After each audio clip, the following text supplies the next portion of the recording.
Quiero que me acompañe a la palabra, por favor. Por favor, si puede ahí acompañarme a la escritura. A los Corintios, capítulo número 2.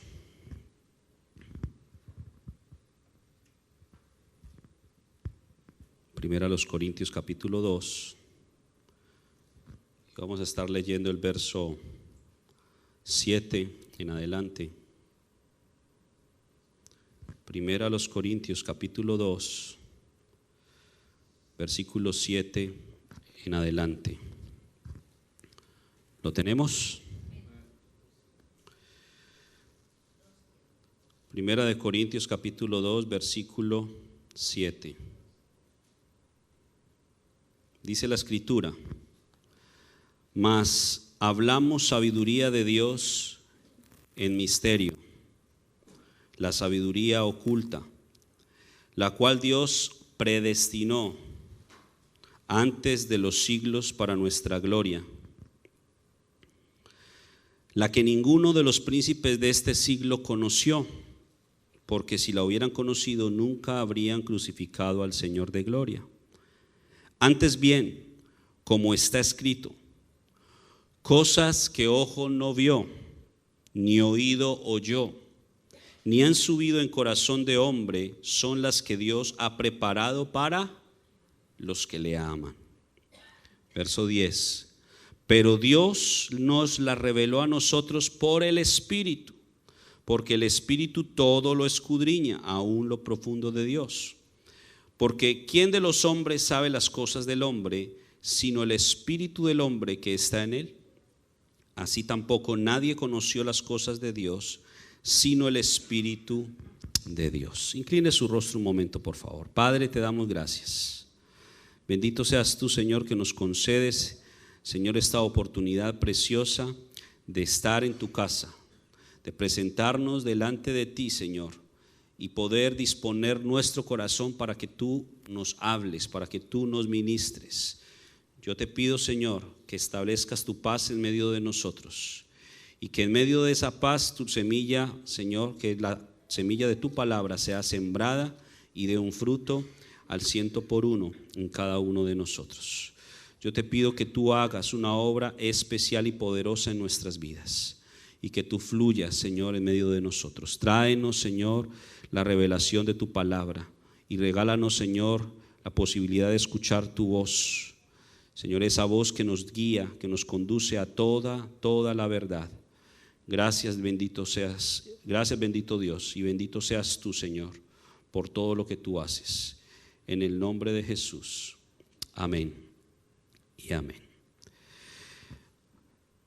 Cuando leemos aquí lo que el apóstol Pablo nos está queriendo decir, y comienza en el versículo 11 diciendo, en el versículo 7 diciendo, mas hablamos sabiduría de Dios, y dice que la habla en misterio, porque es una sabiduría oculta. Hemos venido hablando durante varias semanas acerca de la esencia, acerca de volver a la esencia, y en esta mañana el Señor nos permite compartir este mensaje que se ha titulado Lo que está preparado. ¿Se ha preguntado usted alguna vez qué es lo que Dios ha preparado para su vida? Porque muy posiblemente la respuesta a esa pregunta puede estar en el mensaje de hoy. Por muchos años, hombres y mujeres que buscan a Dios se han preguntado ¿qué es lo que Dios ha preparado para mi vida? Algunos, y en su gran mayoría, enfocan esta pregunta, o más bien enfocan su respuesta hacia aquellas cosas que el Señor puede hacer materialmente en nuestras vidas. Es decir, ¿será que el Señor tiene preparado para mí riqueza? ¿Será que el Señor tiene preparado para mí una casa bien bonita?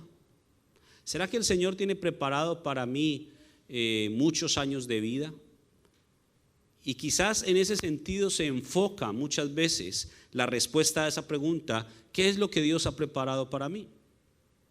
Ahora vamos a mirar por la Escritura qué es realmente lo que Dios ha preparado para nosotros.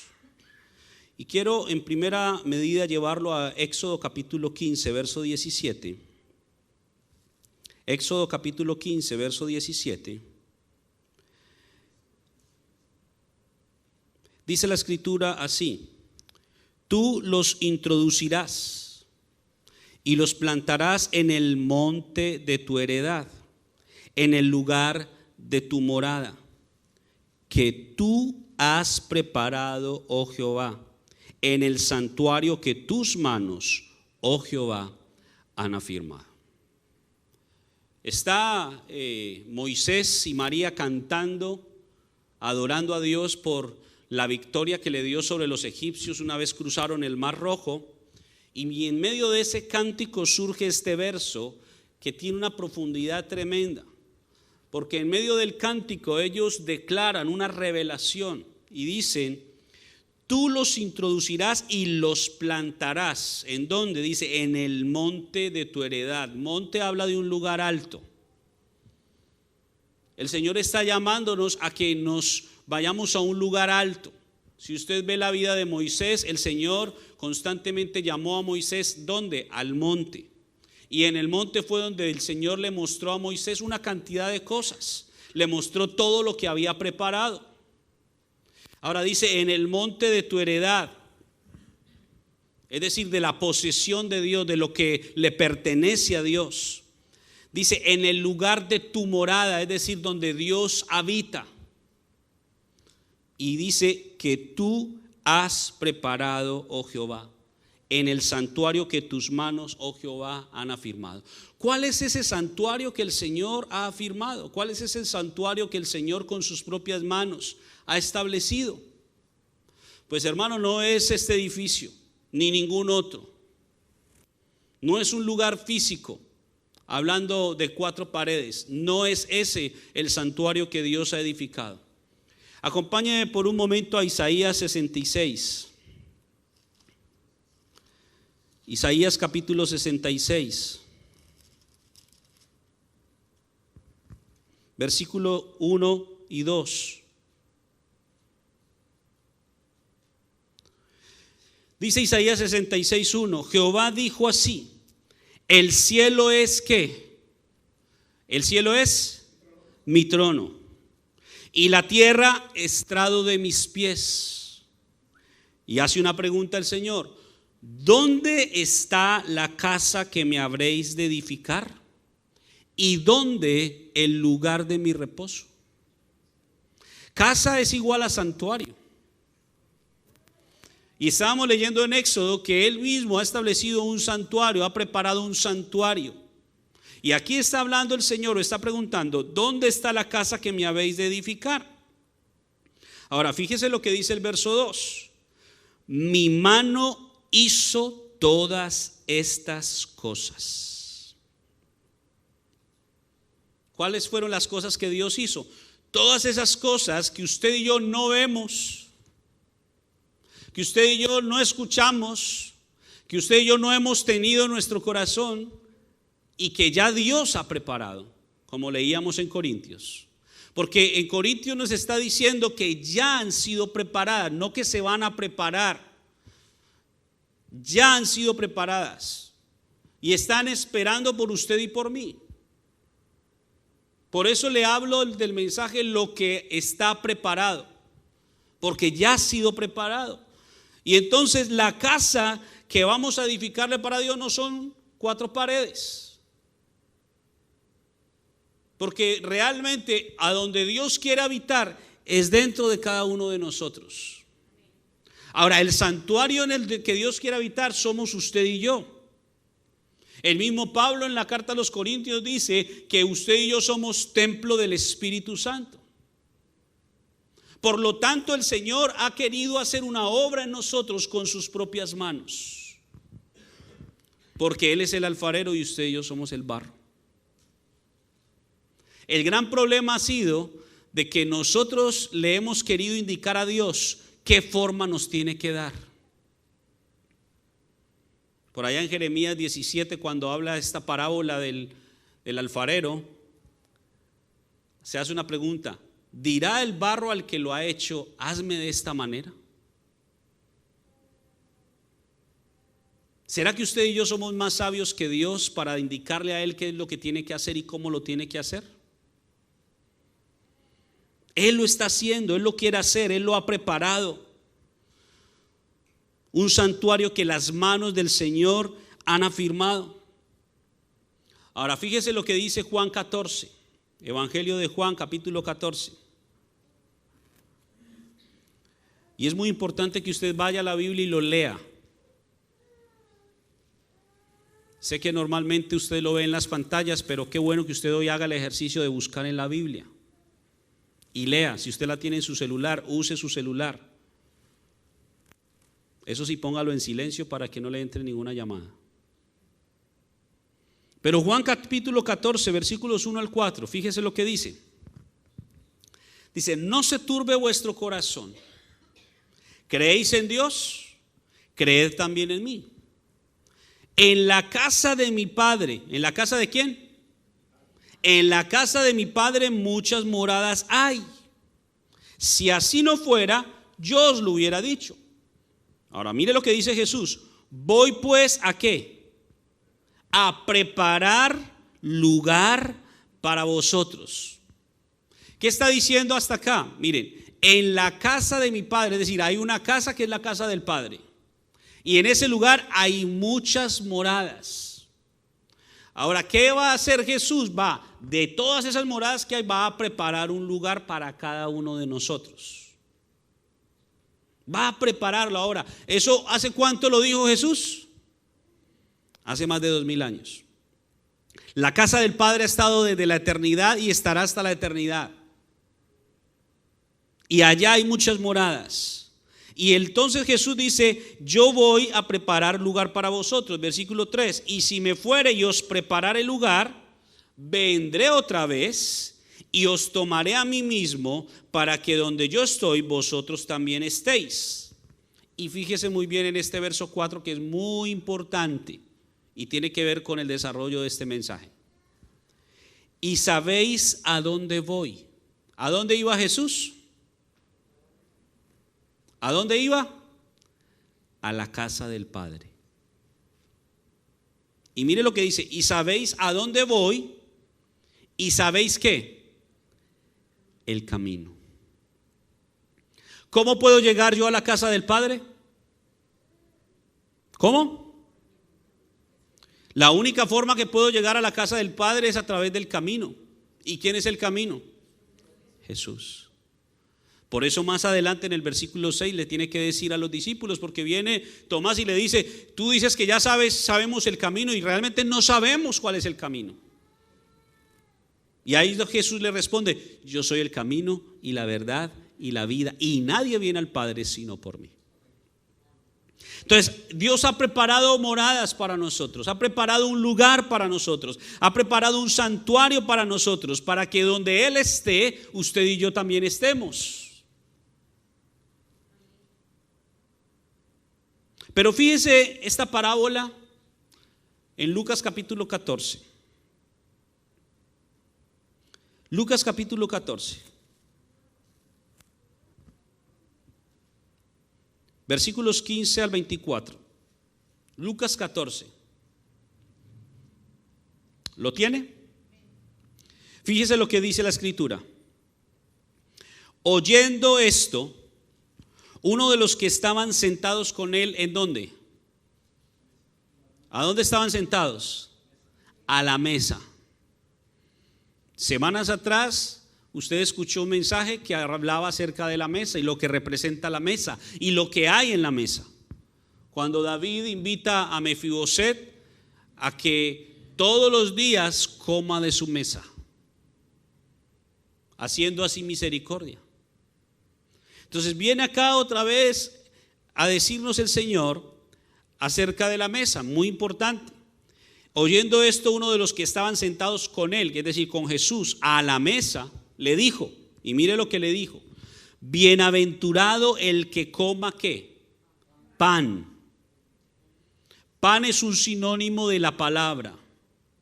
Bienaventurado el que coma pan en el reino de Dios. Ahora mire lo que dice el 16. Entonces Jesús le dijo, un hombre hizo una gran cena y convidó a muchos. Y a la hora de la cena envió a su siervo a decir a los convidados, venid que ya todo está ¿cómo? Preparado. Y todos a una comenzaron a ¿qué? excusarse. El primero dijo, he comprado una hacienda, necesito ir a verla, te ruego que me excuses. Otro dijo, he comprado 5 yuntas de bueyes y voy a probarlos, te ruego que me excuses. Y otro dijo, acabo de casarme y por tanto no puedo ir. Verso 21. Vuelto el siervo hizo saber estas cosas a su señor. Entonces, enojado el padre de familia, dijo a su siervo, ve pronto por dónde, por las plazas y las calles de la ciudad, y trae acá a los pobres, mancos, cojos y ciegos. Verso 22. Y dijo el siervo, Señor, se ha hecho como mandaste y aún hay lugar. Dijo el Señor al siervo, ve por los caminos y por los vallados y fuérzalos a entrar para que se llene ¿qué? Mi casa. ¿Qué era lo que decía Juan 14:1? En la casa de mi Padre muchas moradas hay. Y aquí Jesús en una parábola está diciendo, fórzalos a entrar para que se llene mi casa. No está hablando de la iglesia física, la casa del Padre. Verso 24, porque os digo que ninguno de aquellos hombres que fueron convidados gustará ¿qué? Mi cena. Entonces vamos a desglosar un poco esta parábola y vamos a tratar de entenderla un poquito más a profundidad. Y voy a enfatizar algunos versos o algunas palabras para que usted pueda entender lo que el Señor nos quiere hablar hoy. Número 1, ya le dije, estaban sentados a la mesa. La mesa representa abundancia. La mesa representa también discipulado, porque a la mesa se sientan los que tienen intimidad, los que tienen una relación más profunda.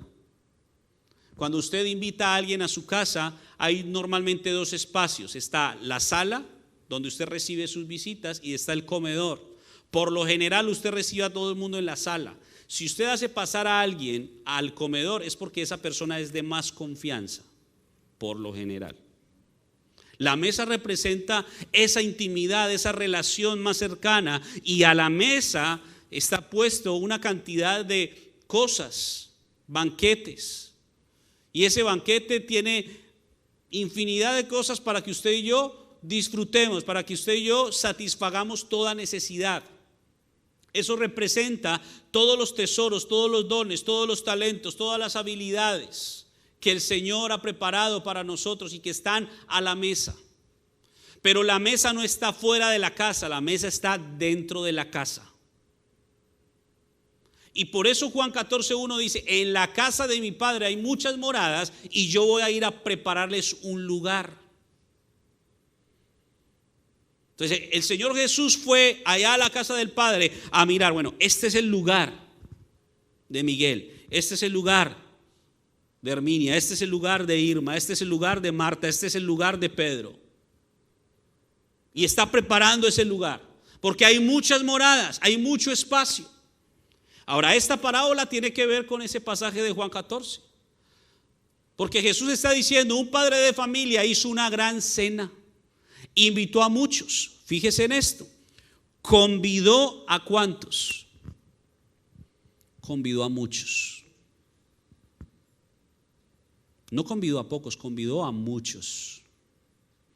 ¿Acaso no dice la Escritura que muchos son los llamados y pocos son los escogidos? El Señor no hace acepción de personas. Simplemente el Señor tiene preparada una cantidad de cosas que usted y yo debemos recibir y que usted y yo debemos esforzarnos por alcanzar. No le estoy hablando de la vida eterna. No le estoy hablando de la salvación. Que si bien la salvación comienza por gracia, también usted y yo debemos cuidar con temblor y con temor la salvación que el Señor nos ha dado. Pero acá lo que nos está diciendo es que Dios ha preparado, aparte de la salvación, una serie de cosas que Él quiere que usted y yo las tengamos, que están a la mesa. La mesa está dentro de la casa, por lo tanto, es necesario que usted y yo entremos a la casa para participar a la mesa con Él. Pero dice aquí la parábola que convidó a muchos, pero hubo un problema. Aunque ya todo estaba preparado, los que convidó, dice que comenzaron a excusarse. Ahora, ya hace un tiempo atrás predicamos acerca de este pasaje y enfatizamos un poco en las excusas. Hoy no nos vamos a detener en las excusas, que al fin y al cabo estas excusas son irracionales en un sentido, porque la cena era en la noche. ¿Y quién compra una finca de noche sin verla?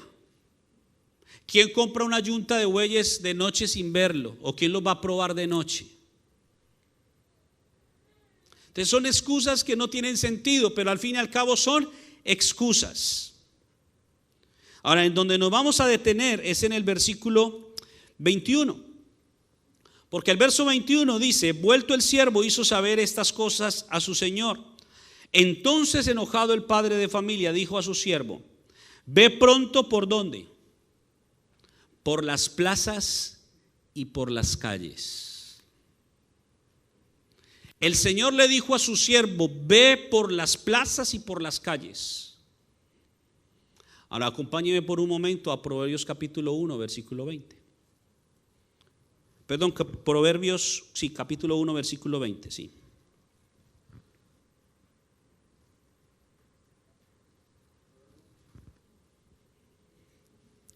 Fíjese cuál fue el siervo que el Señor mandó a la plaza y a las calles. ¿Qué dice Proverbios 1:20? Dice: la sabiduría clama en las calles, alza su voz ¿en dónde? En las plazas. Recuerde que el lenguaje de Dios es un lenguaje parabólico. De hecho, aquí está hablando una parábola. El Señor de la casa, el padre de familia, por supuesto, es el Señor, el Padre. Por eso Juan 14 dice: en la casa de mi Padre. El siervo que envió por las calles y por las plazas se llama la sabiduría. Y dice: la sabiduría clama en las calles y alza su voz en las plazas. Ahora, en esta parábola hay dos cuadraturas. Recuerde que el Señor, cuando habla de orden, su orden está dado por cuatro cosas.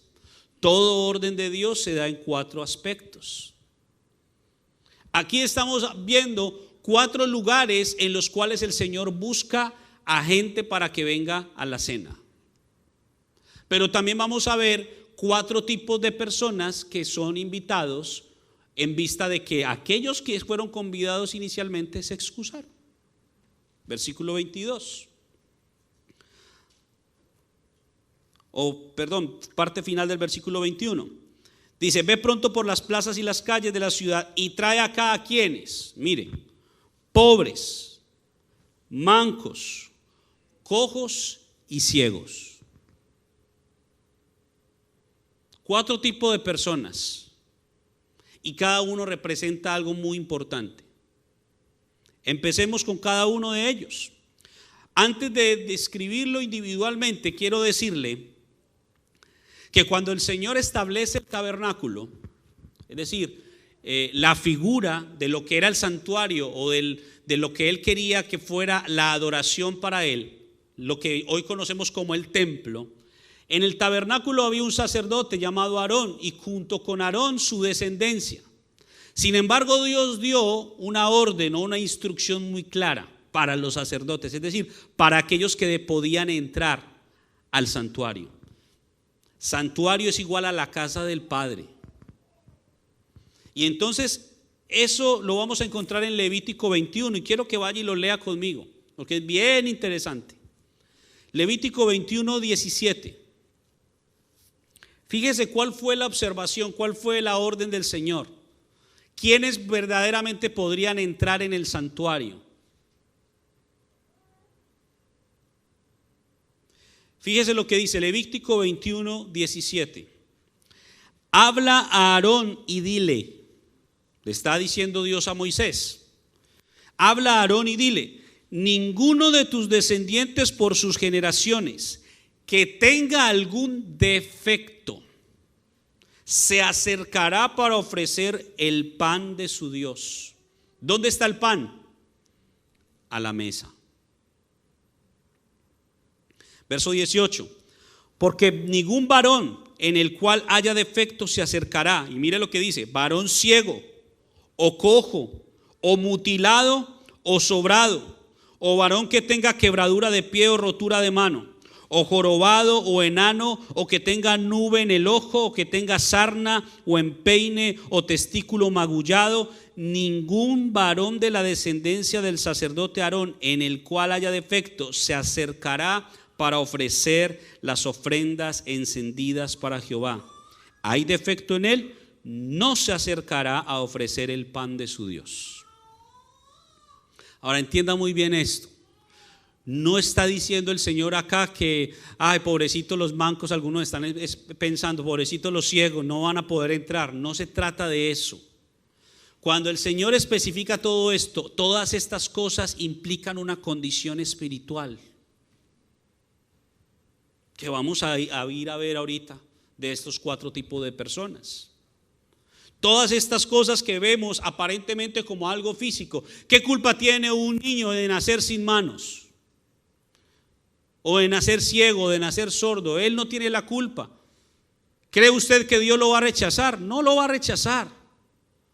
Pero parabólicamente hablando, lo que está diciendo el Señor acá es: si hay un defecto, si hay algo espiritualmente en esa persona que se representa al ser sordo, al ser ciego, al ser manco, no puede ofrecer pan, no puede estar a la mesa. Ahora regresemos entonces a Lucas. Fíjese que en Lucas entonces versículo 21 nos está diciendo que el Señor, en vista de que aquellos que no tenían defecto se excusaron y no fueron a la cena, entonces el Señor le ordena a su siervo, la sabiduría, que vaya por las calles, que vaya por las plazas y que invite a un montón de gente, y le especificó 4 tipos de personas: cojos, mancos, ciegos y pobres. ¿Qué significa cada uno de ellos? Vámonos a la primera condición, la condición de pobre. Ya lo hemos estudiado acá. ¿Qué es un pobre? Un pobre no es el que no tiene dinero en el bolsillo. Un pobre no es aquel que vive en una casita pequeña, no muy agraciada, que le hace falta siempre los $5 para el bus. Ese no es el pobre. El pobre es aquel, bíblicamente hablando, que tiene una necesidad espiritual, una necesidad de Dios. Por eso Mateo capítulo 5 versículo 3 nos dice: bienaventurados los pobres de espíritu, porque de ellos es el reino de los cielos. Entonces, uno de los tipos de personas que el Señor permitió que entraran a la cena eran los pobres, que representan a aquellos que tienen una necesidad de Dios. Y entonces por eso le dice: ve por allá, por las plazas y las ciudades, y trae aquí a los pobres, a esos que tienen necesidad. Porque aquellos que no tenían defecto, aquellos que habían sido escogidos, aquellos que habían sido llamados, se excusaron. Ahora fíjese el segundo tipo de personas: los mancos. ¿Qué simbolizará un manco? Y estuve preguntándole al Señor acerca de esto. ¿Qué simbolizará un manco? Porque la Escritura habla en muchos pasajes acerca de los mancos. De hecho, Levítico es una de las características que dice de aquellos que no pueden entrar en el santuario: los que han sido mutilados. Pero mientras que oraba al Señor y le preguntaba por esto, el Señor me llevó a un pasaje en Proverbios capítulo 3 versículo 16. Proverbios capítulo 3 versículo 16. Fíjese lo que dice la Escritura. Proverbios capítulo 3 verso 16.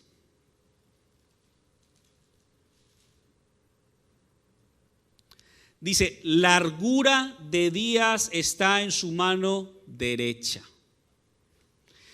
y en su izquierda riquezas y honra. Es decir, cada mano representa espiritualmente algo. Entonces, en la derecha, ¿qué representa? Largura de días. Ya no tenemos mano derecha porque somos mancos. Ya no hay largura de días.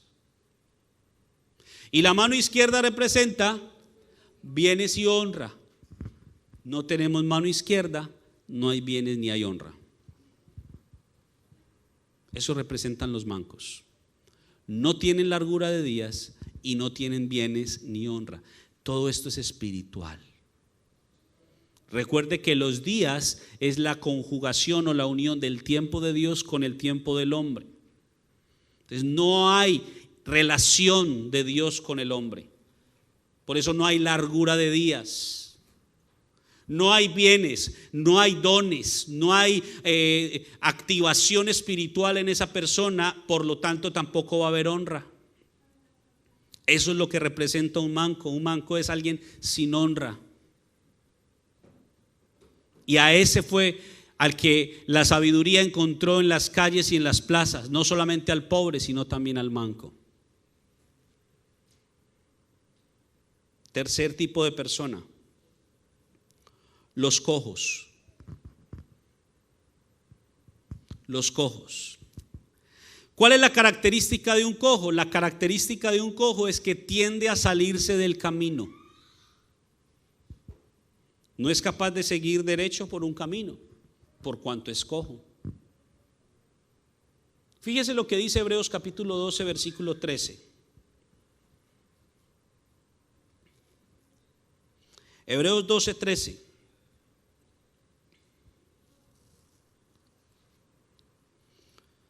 Dice: y haced sendas derechas para vuestros pies, para que lo cojo no se salga del camino, sino que sea sanado. Entonces los cojos representan a aquellos que tienen la tendencia a salirse del camino. Fíjese que todo esto tiene relación. Juan 14 habla: casa de mi Padre, hay moradas, Dios está preparando, Jesús está preparando lugar. Y al final nos está diciendo, en ese pasaje de Juan 14, dice: porque ya sabéis a dónde voy y cuál es el camino. Y aquí en la parábola está diciendo: llama a los cojos, a aquellos que no están caminando bien por el camino, a aquellos que tienden a salirse para un lado o para el otro. Tráelos también a esos, porque a esos les quiero hacer una senda derecha para que no se sigan saliendo del camino. Eso es lo que representa un cojo. Finalmente dice que también hizo llamar a los ciegos. Isaías 44, 18. Isaías 44, 18.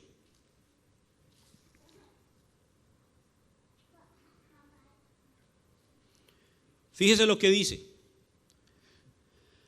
no saben ni entienden, porque cerrados están sus ojos para no ver y su corazón para no entender. Un ciego representa a aquel que no ve y que no entiende. Aquel cuyo corazón ha sido cerrado. Aquel que no cree. Eso representa un ciego. ¿Qué es lo que Bartimeo le pide a Jesús que haga? Quiero ver. Porque sabía Bartimeo que si sus ojos eran abiertos, no solamente sus ojos físicos, sino sus espirituales también, él iba a poder ser salvo. Por eso cuando es sanado de la ceguera, Jesús le dice: tu fe te ha salvado. Y dice que después de que fue sanado, le seguía en el camino. Bartimeo, que al principio de esa escritura o de ese pasaje dice que estaba junto al camino, después de que recibe la vista, ahora sigue a Jesús en el camino. Y eso es lo que representa un ciego, alguien que ha estado cerrado sus ojos y su corazón para Dios. Por lo tanto, estas son las 4 tipos de personas que el Señor permite que entren a su cena: los pobres, los mancos, los cojos y los ciegos.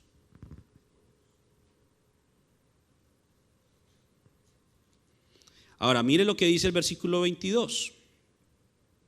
Y dijo el siervo: Señor, se ha hecho como mandaste, y aún hay lugar. Versículo 23. Recuerda que le dije que habían 4 lugares. Ya vimos 2, plazas y calles. Ahora veamos en el 23 los otros 2. Ahora dice el 23: dijo el Señor al siervo: ve por los caminos y por los vallados. Ahí se completan los 4 lugares: plazas, calles, caminos, vallados. Y fuérzalos a entrar para que se llene mi casa, porque os digo que ninguno de aquellos hombres que fueron convidados gustará mi cena. Entonces fíjese que está hablando de los otros 2 tipos de lugares. Ya vimos las plazas y las calles, y quien clama es la sabiduría. El camino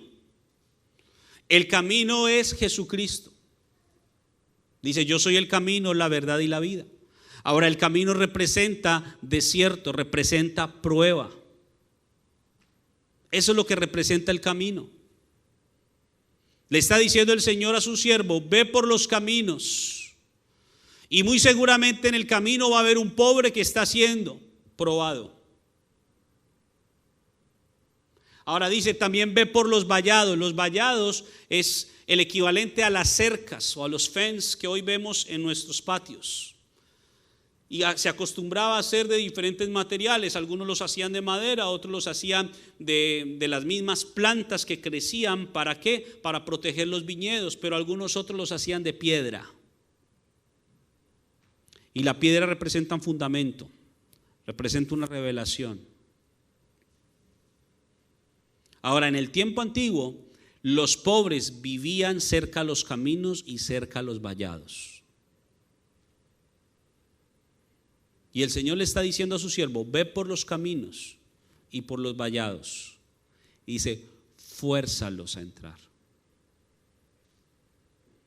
Y esa expresión fuérzalos nos está hablando, nos está indicando que en el último tiempo el Señor va a hacer una operación poderosa y sobrenatural en donde va a activar a aquellos que habían sido menospreciados, a aquellos que habían sido olvidados, a aquellos que a los ojos del mundo eran pobres, mancos, ciegos, cojos. Y Dios va a activarlos espiritualmente para que tengan la capacidad de entrar a su casa, participar de la cena que Él ha preparado. ¿Por qué? Porque aquellos que inicialmente habían sido convidados lo rechazaron. Fíjese lo que dice Proverbios capítulo 1 versículo 7. Proverbios 1:7.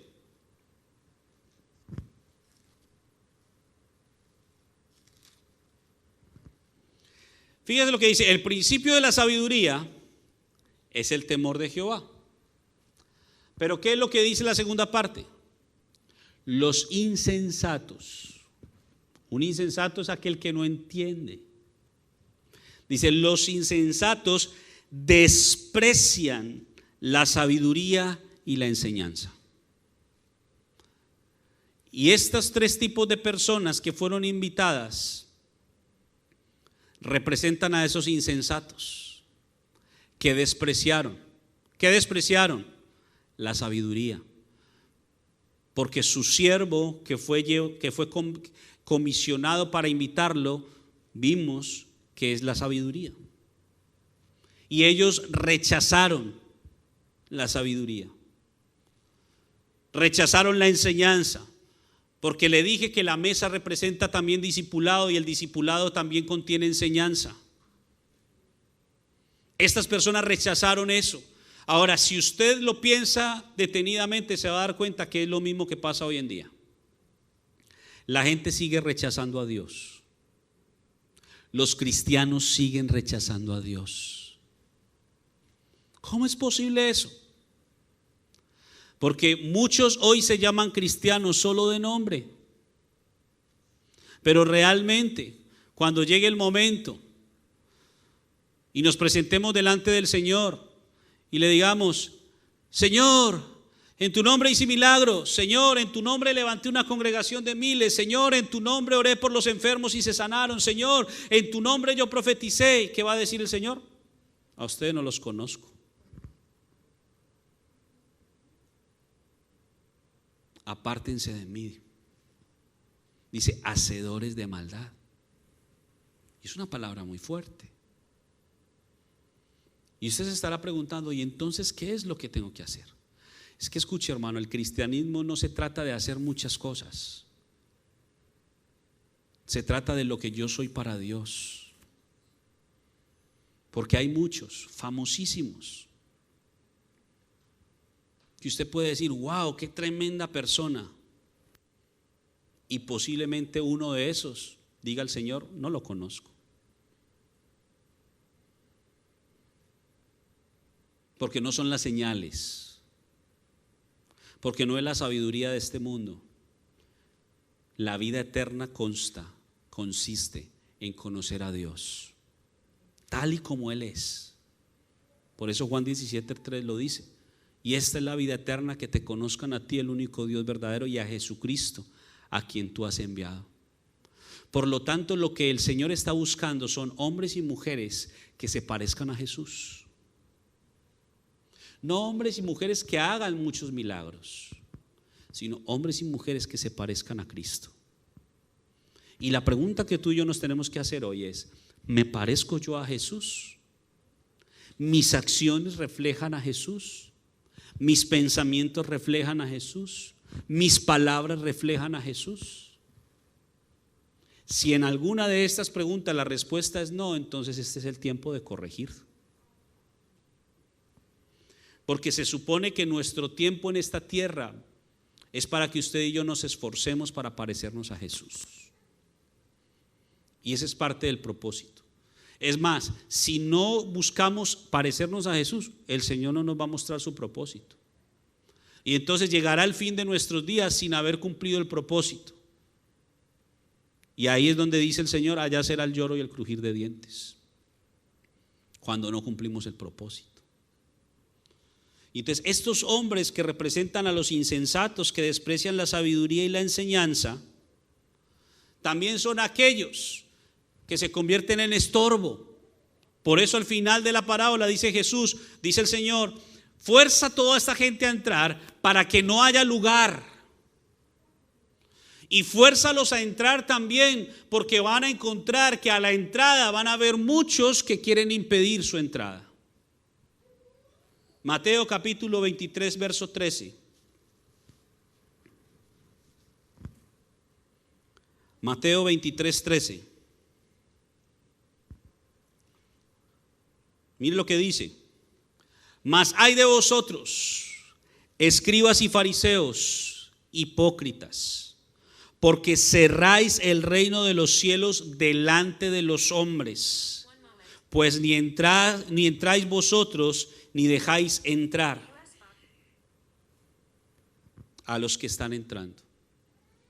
Ni entráis vosotros, ni dejáis entrar a los que están entrando. ¿Y cuántos posiblemente no solamente no están entrando, sino que son un estorbo para que otros entren? ¿Cómo puedo ser yo un estorbo para que otros entren? Cuando yo, diciendo que soy cristiano, no me parezco a Jesús.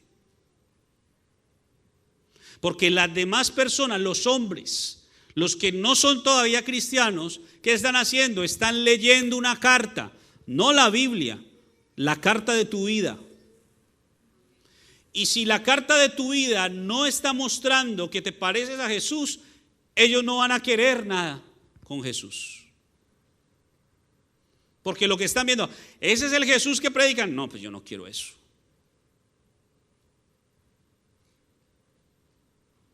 Y así nos volvemos en fariseos y en escribas hipócritas, que venimos los domingos a las iglesias, levantamos las manos, cantamos muy bonito, lloramos, gemimos, pero nuestra vida durante toda la semana no se parece a la de Jesús. Y eso no es lo que Dios quiere. Y seguimos orando, Señor, ¿qué es lo que tú tienes preparado para mí? Muéstrame lo que me tienes preparado. No vas a ver nada. hasta que no te esfuerces por parecerte a Jesús. Es que la salvación es gratis, porque Jesús pagó el precio, pero la vida cristiana no es gratis. Nosotros tenemos que pagar el precio. Y eso es lo que muchos no han entendido. Y muchos los confunde esto, porque muchos tienen en su cabeza la idea de, ay, yo ya recibí a Jesús y entonces yo ya soy salvo. No, ya la vida eterna me pertenece. No, Señor. Porque no basta solamente una oración.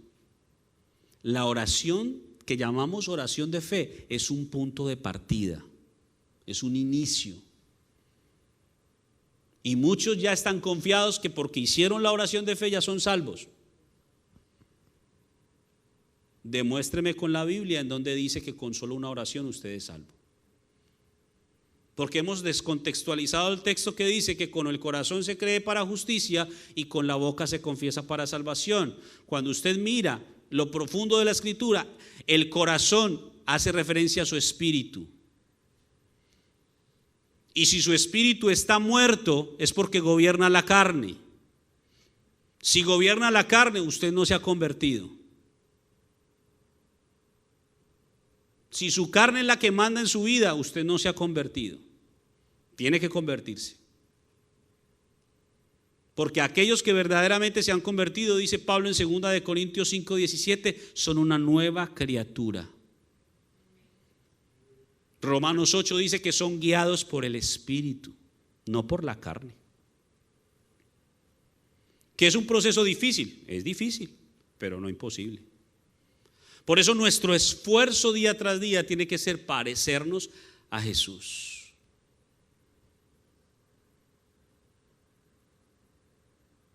Ahora fíjese y regresemos al pasaje inicial, 1 Corintios 2. Algunos pensaron que se me olvidó el pasaje que leímos al principio, no se me olvidó.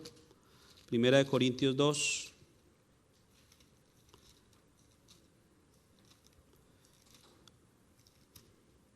Fíjese entonces lo que está diciendo el Señor acá. Sin embargo, hablamos sabiduría entre los que han alcanzado madurez. Y sabiduría no de este siglo, es decir, no de hombres, ni de los príncipes de este siglo que perece. Verso 7, mas hablamos sabiduría de Dios en misterio. Mire que está diciendo Pablo, estoy hablando sabiduría de Dios en misterio. Un misterio es algo que está oculto, algo que necesita un esfuerzo para poder descubrirse. Dice la sabiduría oculta,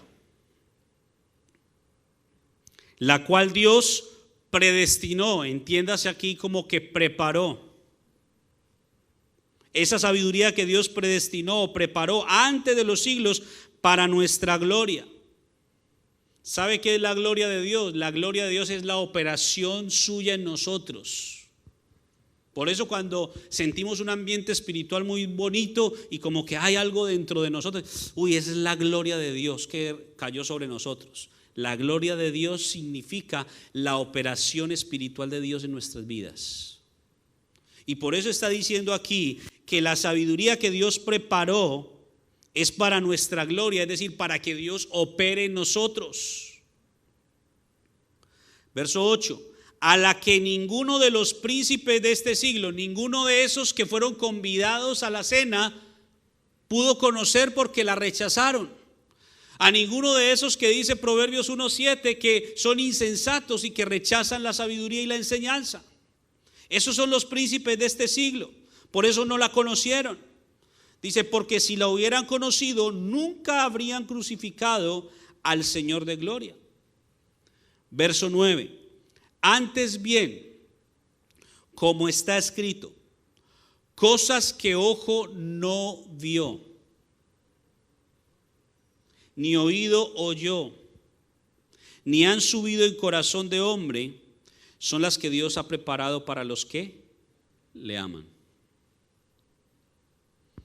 Entonces, cosas que ojos no vieron, es decir, aquellos que son ciegos espiritualmente no pueden ver esto. Aquellos que son sordos espiritualmente no pueden ver esto.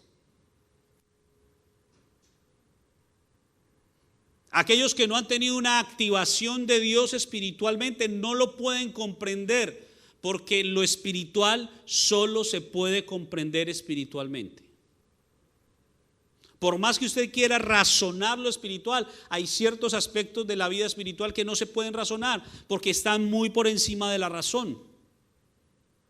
Y está diciendo, cosas que ojo no vio, ni oído yo, ni han subido en un corazón humano, son aquellas que Dios ha preparado para los que le aman. Dios ha preparado cosas que todavía no has podido ver, que todavía no has podido escuchar y que todavía no has podido vivir. No es tu casa, no es tu carro, no es en la cuenta, no es nada de eso material. Yo insisto y seguiré insistiendo en esto porque tristemente hemos limitado el poder y la manifestación de Dios a cosas terrenales, para que nos aferremos más a las cosas terrenales, sabiendo que usted y yo no vamos a quedarnos en este mundo como lo conocemos. Nos morimos y nada de lo que a lo que nos aferramos nos vamos a llevar. Necesitamos hacer tesoros en el cielo, colocar nuestro corazón en Dios, dejar de prestarle tanta atención al dinero, tanta atención a lo material, tanta atención a las personas y prestarle nuestra atención a Dios. Eso es lo que Dios está buscando en este tiempo. Y dice que esas son las cosas que Dios ha preparado para los que le aman. Ahora, ¿se ha preguntado usted quiénes son los que le aman? ¿Sabe que en la Biblia nos define qué es el amor a Dios? El amor a Dios no es una emoción. Es más, por mucho tiempo también decíamos que el amor es una decisión, pero tampoco es una decisión. ¿Sabe que el amor es un mandamiento? Pero aquí a aquellos que le aman tiene una repercusión muy importante. Acompáñeme a Primera de Juan, capítulo 5, versículo 3. Esto es lo que significa el amor a Dios. Para que usted entienda lo que está diciendo cuando usted le dice, Señor, yo te amo. Primera de Juan, capítulo 5, versículo 3. Pues este es el amor a Dios, que guardemos sus mandamientos. ¿Que guardemos qué? Sus mandamientos. Señor, te amo mucho, es que siento que el corazón me palpita por ti y no guardas los mandamientos, no lo amas. Porque está diciendo la palabra que el amor a Dios es que guardemos sus mandamientos. Y está muy claro. Entonces necesitamos entender que aquellos que guardamos los mandamientos son aquellos que vamos a tener la posibilidad de ver, de escuchar y de vivir las cosas que Dios ha preparado para ellos. Pero necesitamos amar a Dios de verdad. Termino con este pasaje. Vámonos otra vez a 1 Corintios, pero ahorita al capítulo 1.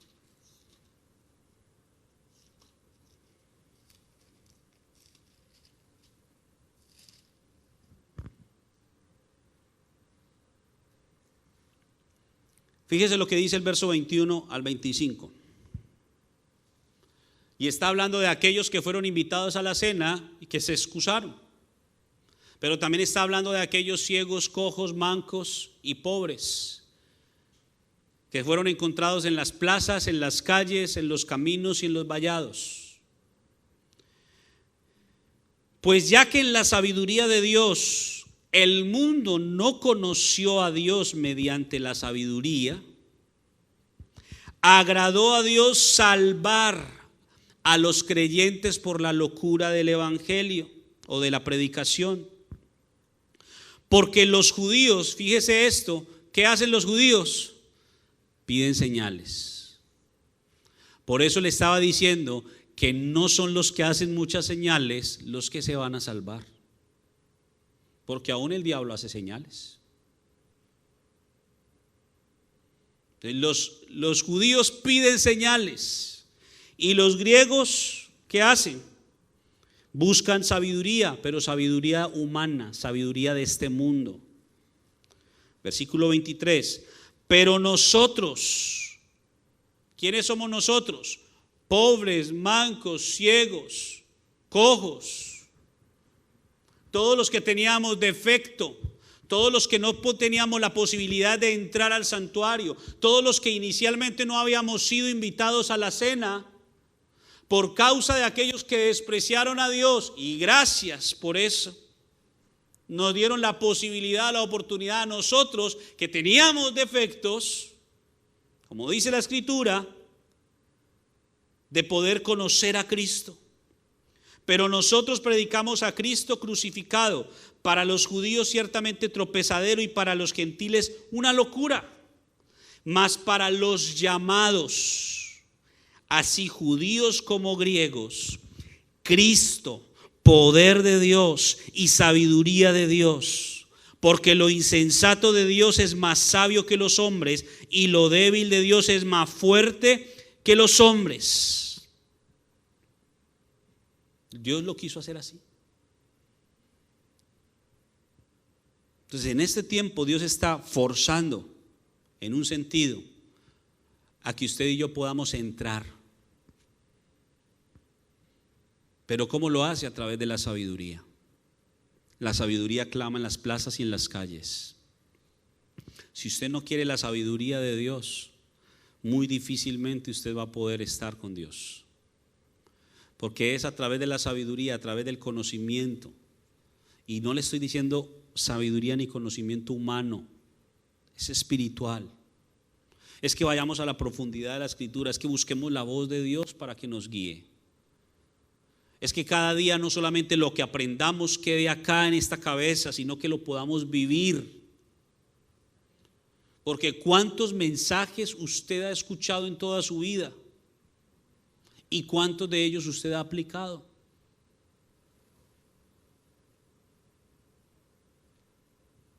Porque comida se les ha dado o se nos ha dado. Pero pareciera ser que esa comida no nos alimenta, no nos aprovecha, porque no la vivimos, no vivimos la palabra que el Señor nos da. Por eso se vuelve la palabra infructuosa, no da fruto, y lo que Dios está buscando es tierra que dé fruto. Que la palabra que el Señor le enseña, usted la viva, se esfuerce por vivirla. Eso es lo que Dios está buscando. Y lo que Dios ha preparado para nosotros no es material, es espiritual. Lo material siempre será una añadidura. Y esto es importante recalcarlo para que usted deje de poner su mirada en el dinero, deje de poner su mirada en su trabajo, deje de poner su mirada en las personas y ponga su mirada en Dios. Porque aquellos que ponen su mirada en el dinero, ¿qué pasa si el dinero se acaba? Aquellos que ponen su mirada en el trabajo, ¿qué pasa si el trabajo se te acaba? O aquellos que ponen su mirada en las personas, ¿qué pasa si las personas te defraudan? Tenemos que poner nuestra mirada en Dios, porque Él permanece, Él no defrauda, Él siempre va a suplir toda necesidad. Es que ¿quién dijo que la prosperidad es que todos tengamos mucho billete? La prosperidad que Dios dice en su palabra es su bendición. Y dice la Escritura que la bendición de Dios enriquece y no añade tristeza. Coloca tus ojos en Dios. Porque finalmente quiero decirle lo que dice Efesios capítulo 1, versículo 18. Pablo está pidiéndole al Señor que a la iglesia le sean alumbrados los ojos del entendimiento.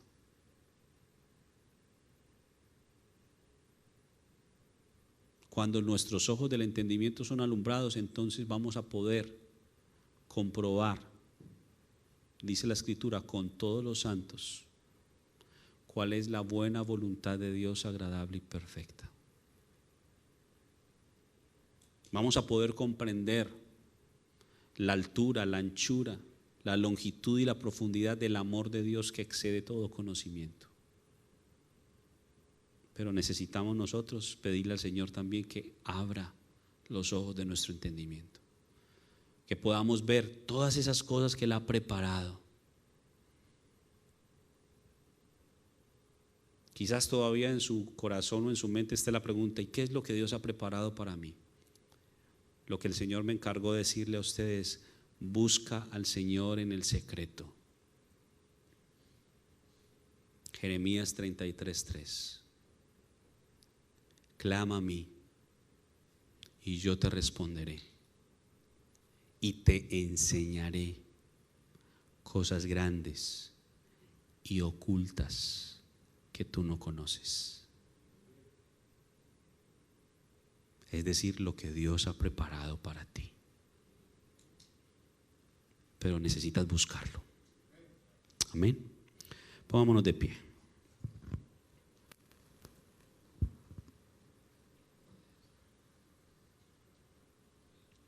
Señor, te damos muchas gracias.